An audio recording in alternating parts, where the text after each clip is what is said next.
Good evening, ladies and gentlemen, and welcome back to the FrostBytez Gaming Experience. So we're going to be taking a look at the other two bonus missions that we have going on. So I put in the passcodes, and there's some very interesting name passcodes. Let me go ahead and take a look here. So we've got Oompa Wampa and Wimpammy. So Oompa Wampa, O-O-M-P-A-W-A-M-P-A, and Wimpammy, W-I-M-P-A-M-I.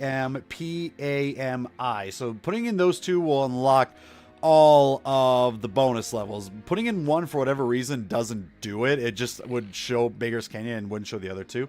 But then there's another two passcodes. So again, we looked through, we saw all of the ships, but you know, there's some that we weren't able to use. Well, now we can. So let's go ahead. Let's take a look at what our first thing is here. So the Death Star Trench Run. Eliminating as many laser cannons as possible. If the trench guns stop firing, you can bet the Death Star's complement of ties will be in close pursuit. Continue down the trench until you reach the exhaust port area. Good luck, and may the Force be with you. So basically, our first one is we're just reliving Episode 4 in the Death Star Trench Run, okay? So once again, you know, we have our X-Wing. I'll probably show off the Naboo Starfighter after the two bonuses and whatnot, but if we come over here... Oh, it's going to skip it? Don't skip it. It's right there. I think it's because we just can't use it. The Millennium Falcon. You know, you can actually use it, but unfortunately I can't use it in this one. But if you want the Millennium Falcon, you'll put in the code WookiePelt, W-O-O-K-I-E-P-E-L-T, and then behind it, you can't see it, because again, we can't select it on the bonus mission, on either of them. You'll see what the other one is a little bit later. If you type in Good Guy Tie, G-O-O-D-G-U-I-T-I-E, no spaces on any of these, just all entirely, you actually get a TIE Interceptor, which I will also show off. But here we go. The Death Star Trench Run. Cut the chatter. Wedge, hold them off as best you can. So unfortunately, one of the more unfortunate things about these bonuses is that they use stock sayings from levels that we've already done. You know, so everything that we've already heard them say before, we're going to hear them say it here. It kind of feels a little thrown together, but the levels themselves are pretty fun. There's no build-up, there's no after thing. It's just literally you're doing essentially what happened in the movies. Now, not exactly, you know, none of this really happened. It was just, oh, we're going to go through and the ties are going to get us from the back area. This time there's actual cannons we got to deal with and whatnot. And with the bonuses, let's go ahead and fire that. The medals also do count towards the other bonuses. So if you want to get this one, you got to get a silver at the very least in the Baker's Canyon, and then if you want the next one, you got to get a gold in Baker's Canyon and gold in this one. The biggest thing on getting the golds in this one, wow, I just completely got hit by a tie I just took out, is taking out as many enemies as possible and accuracy. That's basically the big deals there. Now this one is very easy because it's like you can generally ignore just about everything, and if you stay low to the ground, TIE fighters aren't going to be any problem for you whatsoever. You know, if you just stay completely low to the ground, you don't have to worry about them, and you just have to worry about these turrets, but they don't really cause that much of a problem in their own right, so it's no big deal. I copy. I'm hit. Rear shield's down. I'm hit. But there, like I said, there are a lot of ties to deal with in this. And in the very final portion of it, there's a whole bunch of turrets, and then just the small exhaust port that you just use your lock on photon torpedo, and you just win. That's all it takes, and then it just ends. There's no like exit thing like there is in every other level, because it's just a bonus level. It just flat ends. It's a little bit anticlimactic. So we go, same stock from that one mission, Well, what are you doing here? except for it's just a lot of Chewie talk because they couldn't use the same line. Good luck. Alrighty. So we've got a tie right behind us, nothing too big, but I do have to readjust my camera. I think we're good. And I think you can only use the X-Wing in this one, I believe. It does not allow you to use any other type, as it showed just the X-Wing in the very front area. So can't use the Millennium Falcon, can't use the TIE Fighter, can't use the Naboo Starfighter or anything else. When we do go back to check out some of the older levels, you will see that you can use some other ones. Now you can circle here in this area as many times as you please, but all you want to do is just aim it here, shoot it, and we're good. There we go. Got the bronze, boys. What else is new? Accuracy a little bit off, but that's kind of whatever. Alrighty, and now our final one, the Battle of Hoth.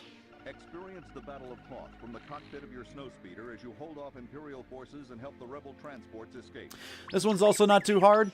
And as you can see, because we're using the speeder, because we got to take care of some AT-ATs, that's also why you can't use any other ship, which is why the Millennium Falcon cannot be selected. Now, I think the Millennium Falcon, I think if you beat every single level and at least get a medal with it, it does unlock the Millennium Falcon automatically, but I'm not 100% sure on that. Transports can't escape unless the probe droids are gone. So first thing we gotta do is take care of some probe droids. That's no problem. Like I said, this one's not too hard. It's just go here, take this out, go here, take this out, go here, take this out. You know, they're, like I said, they're just little bonuses. They're just for fun. It's nothing too crazy.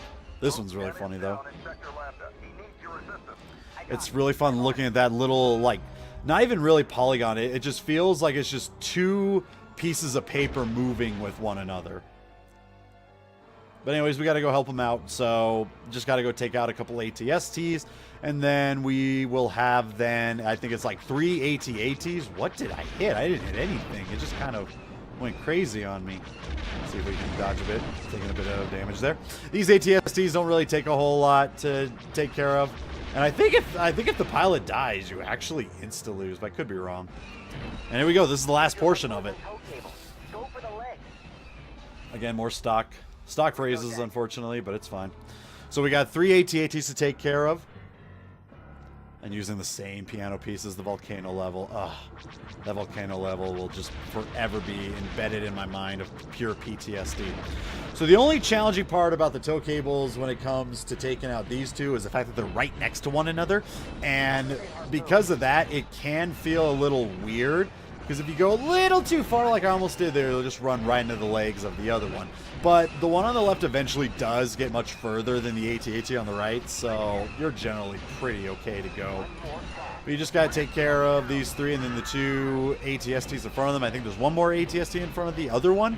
And once you're done with that, you win. That's it. You just got to do it before the generator itself gets destroyed, I believe, is what the goal here is.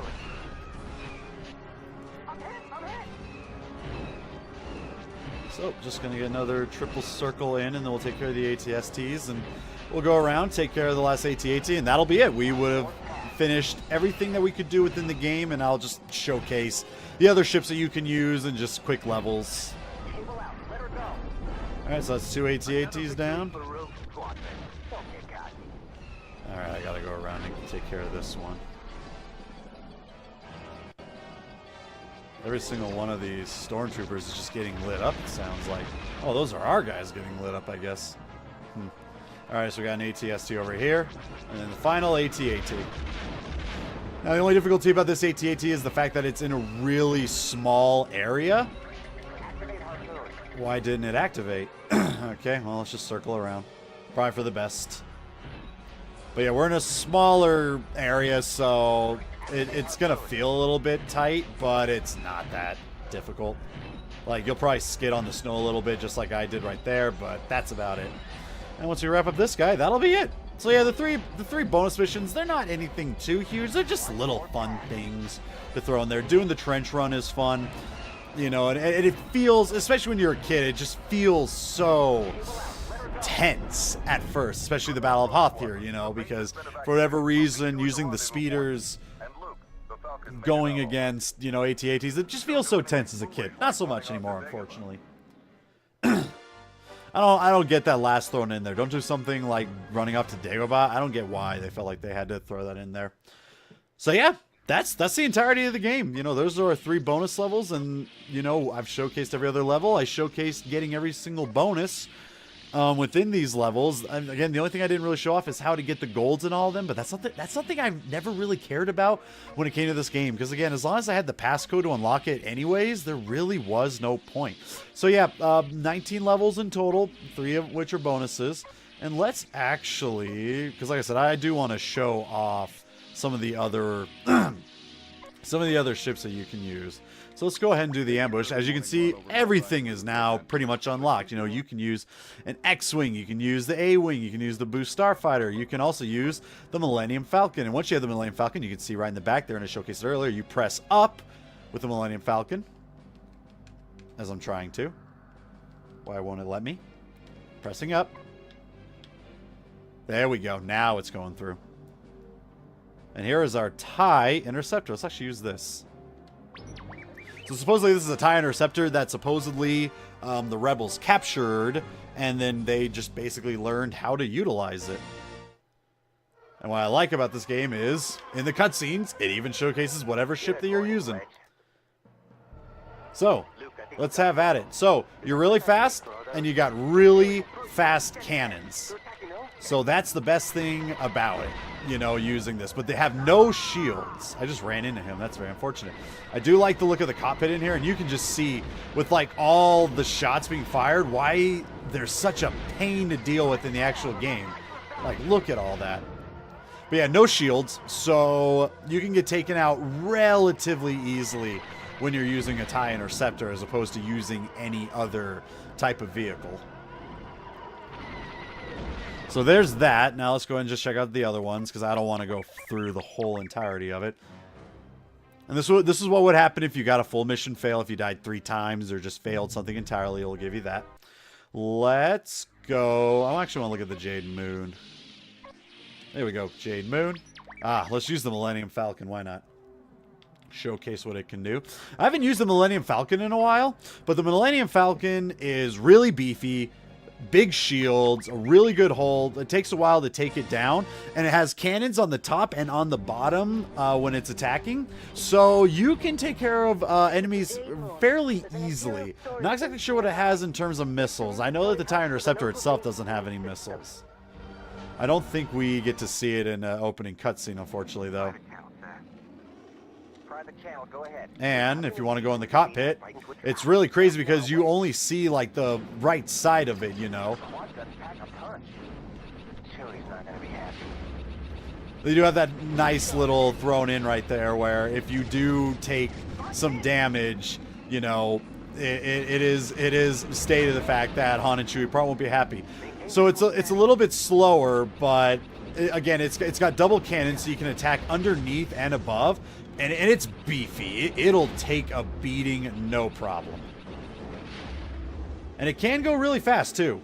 You know, for all that it's worth. Now, the only thing about it is that it's got some... Because of how big and bulky it is, the camera angles can get a little bit interesting. And again, you don't have to have them, like, right in your crossfires in order to take them out. Because if you're just a little bit up, your cannons on the bottom or even on the top will automatically aim for you, as you can just see right there. So let's showcase it here. So you have those guys right down next to the shield generator. It just shoots right down into it. So it's basically like an auto aim bot, sort of. And actually, from the looks of it, I do actually have seeker missiles. So that's interesting. Alrighty, and last but not least, oh, we gotta wait for the cutscene. Hey, we got back to we thought someone was the best. Okay, Rose, we're not done here. Let's clean up the remaining Imperials and go home. Alrighty, so we just showcased that right there. We got one more ship to showcase, and that is the Naboo Starfighter, which is the best ship in the entirety of the game. It has the best shields. I don't think it has the best hull, but the shields well make up for it. And the speed, the quickness, the fact that it can stop on a dime, turn on a dime, and just the fact of the matter that its cannon shoots so fast. Actually, I think the best one to showcase this for is the Assault on Kyle 2. Because we had a really slow Y-Wing, but now we're going to have a really fast Naboo Starfighter. And we actually do get to see it in the opening cutscene, but we're not going to worry about that. So that's how fast we go. We're already that far away from the camera. We need to get a good zoom in here because it can move really fast. And the cannons themselves, well, you're about ready to find out. So let's go ahead and move up a little bit closer to find our first target we can use it on. And again, like, you can go 100 miles an hour, stop immediately on a dime. And it can turn like a dream. So you can go through these areas relatively fast and just be able to just dodge everything like it's nobody's business. 10 missiles. I'm not exactly sure if it follows, like, if it just has its own 10 seeker missiles or if it follows the upgrades that you get.